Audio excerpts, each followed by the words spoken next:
یہ دنیا ایسے شخص کو دولت مند اور امیر سمجھتی ہے جو صاحب زر ہو، جس کی جائیداد اور پراپرٹی ہو، اثر و رسوخ اور سونا چاندی ہو۔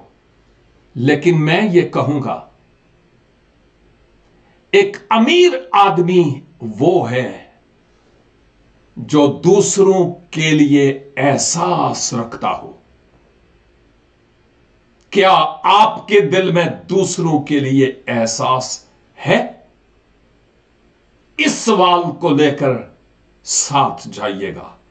خداوند ہمیں پتھر دل نہیں بلکہ نرم دل عنایت فرمائے، تاکہ دوسروں کے لیے احساس اور ترس ہو۔ آمین۔